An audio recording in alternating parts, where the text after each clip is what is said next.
Yo, what's up, Chaos TV family? What's going on, Chaos TV Network? It's your Chaos Leader here, Chaos Hero, back to the mat where we used to chill at, and we're back again after a very long hiatus of Yu-Gi-Oh! Deck profiles because I've been dealing with a lot of stuff as well as my YouTube channel as far as gaming and as well as studying other TCGs.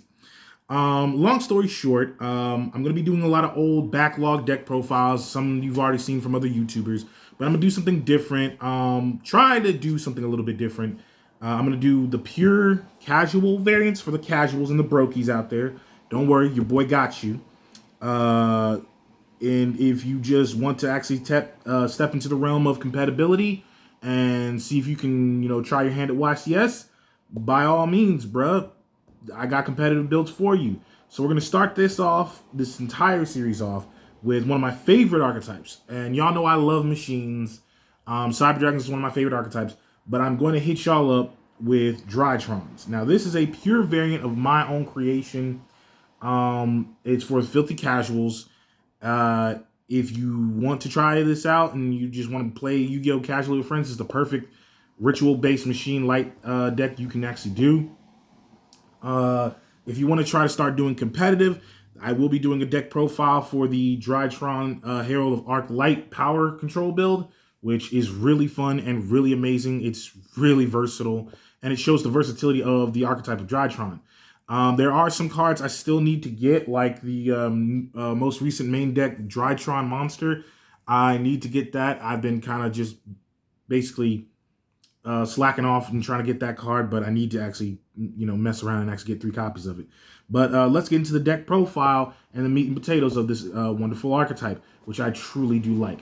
For further extension of what this archetype's about, it is a ritual-based archetype that ritual summons off attack, not its levels. It is essentially a celestial machine-based deck that based itself off of a specific ordinate of constellation, and it actually correlates with a different story archetype, which is Earth's Arctics, which I'm pretty sure you heard of.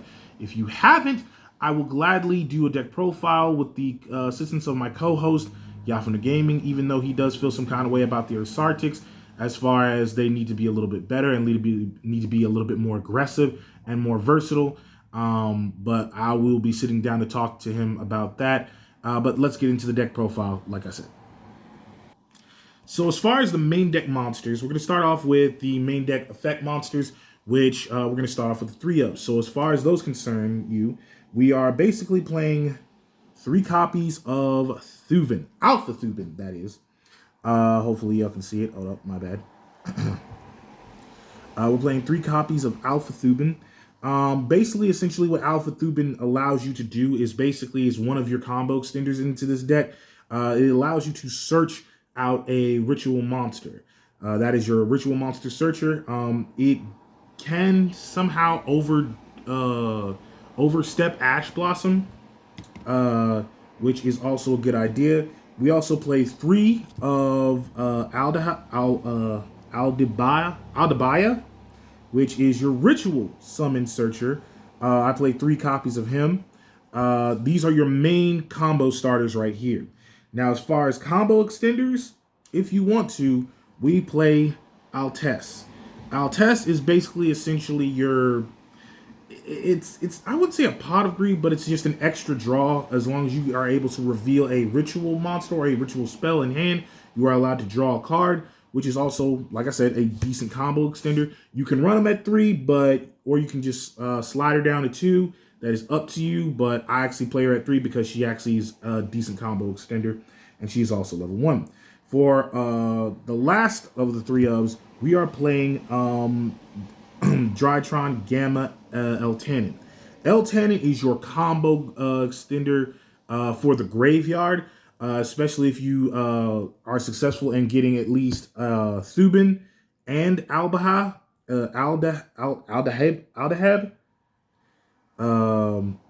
I'm butchering the heck out of that name. I just call him Aldaha.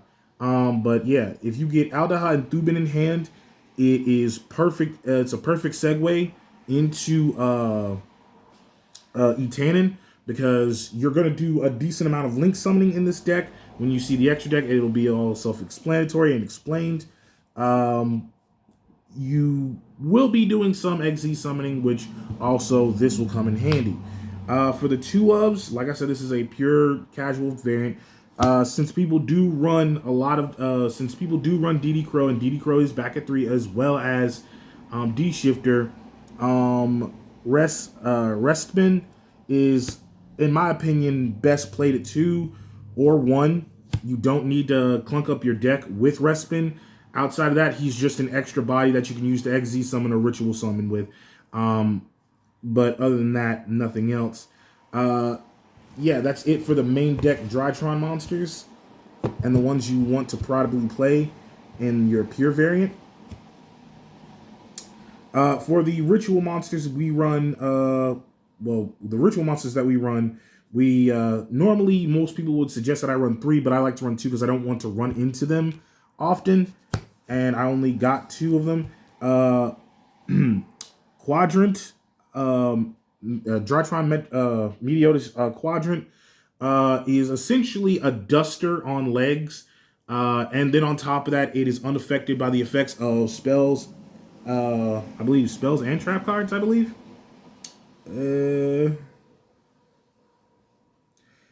Yeah, your opponent cannot target. Okay, so it can't target. So it can still get Regeki'd. It still can get super polyed, but it's mostly good against archetypes like well, shoot, like any spell or trap card that can target. Well, any spell or trap card that can target. The only good quality about this card is it's a 4K beat stick. It's a duster on legs, and that's about it. It's a great card. It's one of the boss monsters. But we get into Draconid, it's a whole different story. With Draconid can basically recur itself from the grave. Well, actually, Quadrant can recur from the grave, because when Quadrant is destroyed or sent to the graveyard, I can supposed to summon 2 monsters from the grave that equal up to 4,000. And with Draconid, Draconid has a very interesting effect where it allows me to basically attack. Okay, hold on. I'm sorry. I'm very much butchering every bit of this. Drytron Meteotis Draconid is, you can ritual summon this card with Meteotis Drytron. Your opponent cannot target this card with monster effects. So basically cards like Effect Veiler. I think Effect Veiler targets? No, Effect Veiler doesn't target. But yeah, it just can't attack. It can't be targeted with monster effects. If the total level of monsters used for this ritual summon was 2 or less, this card can attack all special summon monsters your opponent controls once each. During your opponent's turn, quick effect, you can banish monsters from your graveyard whose combined attack equals exactly 2,000 or 4,000. Then target one face-up card your opponent controls over 2,000 attack of its total, and for every 2,000 attack of its total, you can send those cards to the graveyard. So basically, he allows you to basically attack as many monsters that were special summoned that turn once each, which kind of, I think, has like that Lunar Light Panther Dancer effect, if you will. It has that kind of Lunar Light Panther Dancer clause where it can attack everything once each. That's, well, specifically special summoned. And with that, it can also basically on my opponent's turn allow me to basically get rid of and send 2 cards from the field to the graveyard. But I do have to target them, and a lot of cards in this format cannot be targeted by card effects. So it's a very tricky play with this. The other ritual monsters I do play for hand trap purposes is Sarvis. He's basically essentially a hand trap on the field, as well as a battle trap, or just a quick effect trigger in hand. As among other hand traps I play in the archetype, we do play Ash Blossom, Joy Spring, you know, the feet girl. Well, this one doesn't have the feet. And that's about it for the main deck. You can also switch up and take out one Sarvis for I forgot the other ritual monster's name. Shoot. Uh, a Morphage Pain. You can shake out one of the Sarvis for a Morphage's Pain. Then, or just you're going to go for the a Herald build, you're going to have to put B10 in there. You can also put Raging Storm Dragon, Beaufort, as replacement for Sarvis if you're feeling up to it and if you're feeling lucky, or you just feel not really competitive. As far as spell cards for the 3-ofs, we play 3 of the field spell, which basically allows you to get a Drytron spell or trap card from your deck and add it to your hand, which is a good way to get their counter trap, which you just run 2 of because you're playing 3 copies of the field spell, which unfortunately can get Ash Blossomed and negated, but it is still a good card because it does stop your opponent and also you. Because it does have a clause where it prevents, it basically de-levels or unnecessarily increases the level, it de-levels whatever you special summon. So it does slow your opponent down from XZ summoning, especially with archetypes like Battling Boxers, Satellar Knights, and stuff like that, that mainly benefit off of that. It doesn't slow down stuff like the Numeron Gate stuff, but that's here or there. We played 3 copies of the Ritual spell, Drytron Mediotis.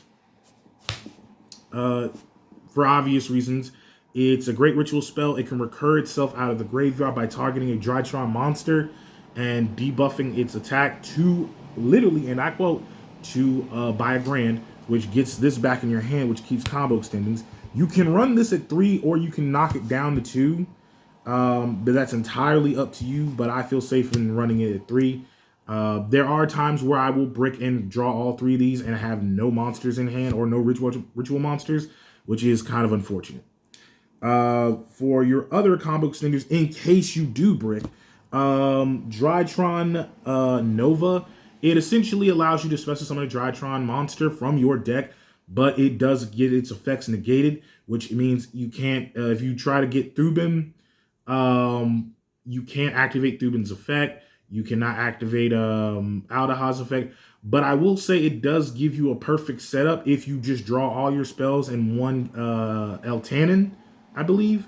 You can basically set up, get Thubin out on the field. Thubin's effect is negated. You tribute that to special summon Altanin. Altanin, you can actually special summon Thubin, or you can just pitch a ritual monster. It's just, like I said, this deck is very versatile and it's very extendable.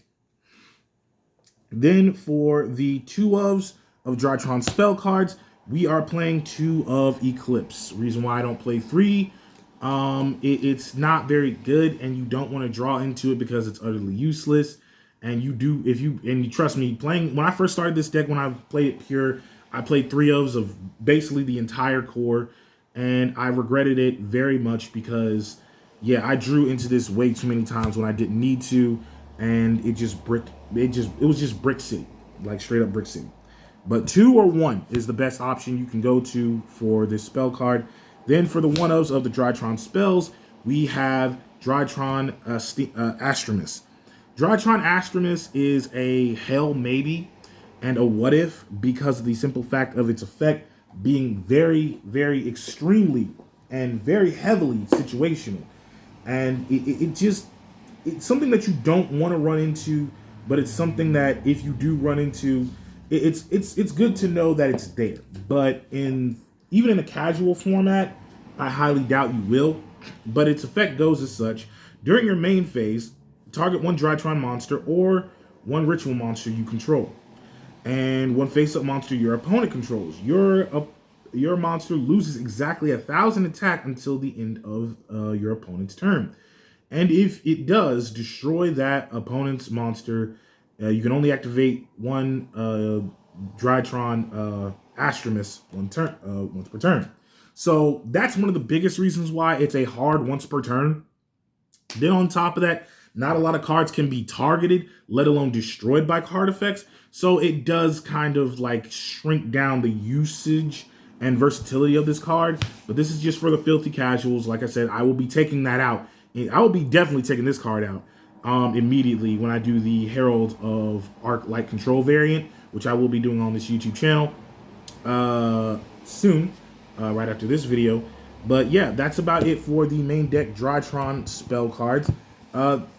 There's tons of ways you can versatile this deck and just expand on it.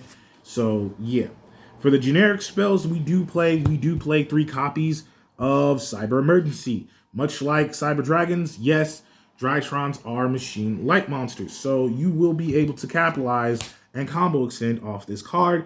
Like I said, this is a great way to unbrick your hand as well as Drytron Nova. If you get Drytron Nova and this in your hand and you bricked in your starting hand, these are your both unbrickers. The only unfortunate part about it is I think one of the two or both of the two can get easily hit by Ash Blossom and also Droll and Lockbird.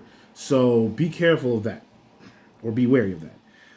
If you're going second and you manage to have 3 copies of this card in your hand, let's say your opponent's playing Barome de Fleur or Dragoon, you can easily play 3 copies of Dark Ruler No More, or as I like to call Dank Ruler No More, which is a great card. 1 copy of this generic spell card, Terraforming, which is also a good card.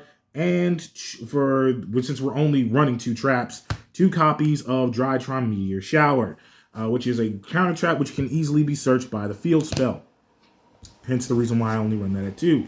And that and the fact that this counter trap, in my opinion, outside of all the Drytron monsters, if you're playing a filthy casual like group setting where all your friends are basically those, how can I say, the Gen 1er style duelists of Yu-Gi-Oh!, if you will. The people that play the pure archetypes don't play the generic stuff, or if they do, they play a little bit of it, I guess. I don't know how you'd explain that because it's just weird. It's not a great card because you have to have your ritual monster on the field to activate that trap card. It specifically states you have to. It says when your opponent normal or special summons a monster while you control a ritual monster, negate the summon of it, and if you do, shuffle that monster into the deck. You can only use this effect once per turn. So you don't have to have a Drytron monster. It just specifically says a ritual monster.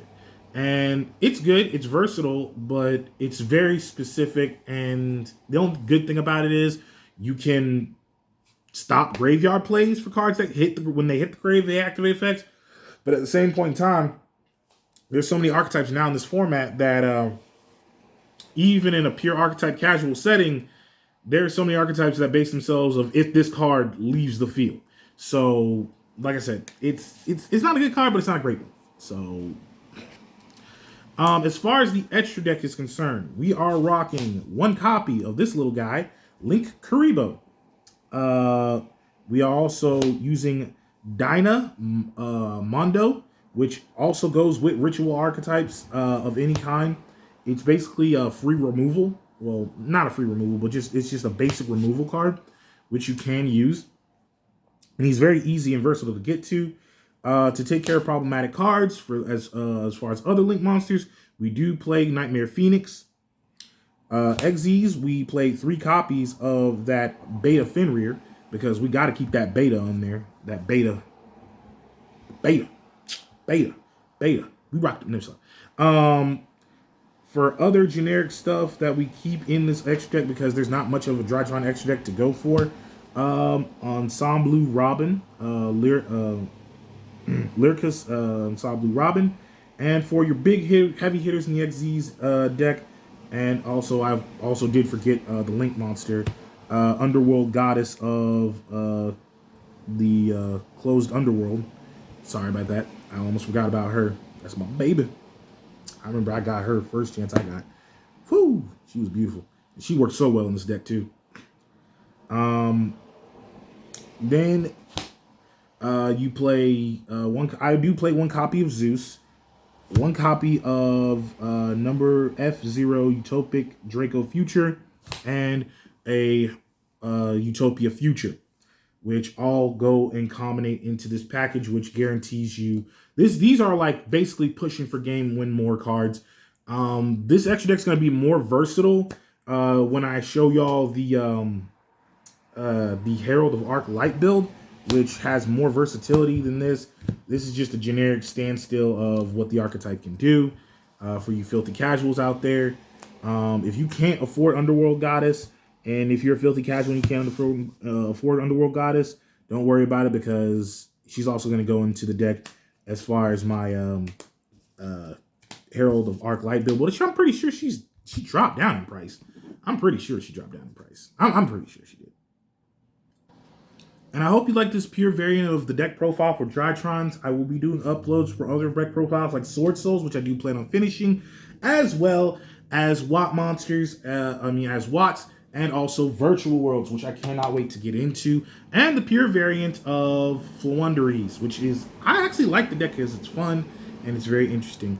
As far as Rescue Aces, I was planning on doing that, but I took too long dragging my feet, and by the time then, they ended up getting Lifter ended up getting hit, so I can't right now do the deck profile for that. I do plan on doing an update for Battling Boxers, because I haven't done a deck profile for this channel in a while for them, and since they got new support, it looks dope. So be prepared for that. But other than that, this has been your boy Chaos Hero. Like I said, if you like this video, share, comment, leave a like, and just subscribe, and you'll be posted to the next deck profile video. But I will, like I said, I will be doing the Herald of Arc Light build variant for you guys soon. I just need to get my hands on some other cards. I need another Power Tool Dragon, because he's going in there for a reason. Long story, now I'll explain. I do need to get the new Drytron, not Ritual, main deck monster. But between the time, I'm going to just do the pure archetypes that I have now, and we'll go over there. Do I plan on doing episodes of Top Down Throwdown? Hopefully. I also do plan on doing deck profiles for Digimon. I'm not sure about Battle Spirit Saga. I was going to do a review on Shadow Versus, but it's not that popping of a game in my friends group, so we're going to leave that alone. So right now, I'm just sticking with straight Yu-Gi-Oh!, Final Fantasy, and Yafin is doing Final Fantasy, but I'm just sticking to Yu-Gi-Oh! And Digimon. That's strictly it. Battle Spirit Saga is fun, but it's not popping off in certain areas where I live at to where I can actually get easy access to it. But other than that, this is Chaos Hero, and I'm going to jump back out in the chaos to see what's awesome for you. Peace, love, and hair grease, and stay good to each other. Take it easy.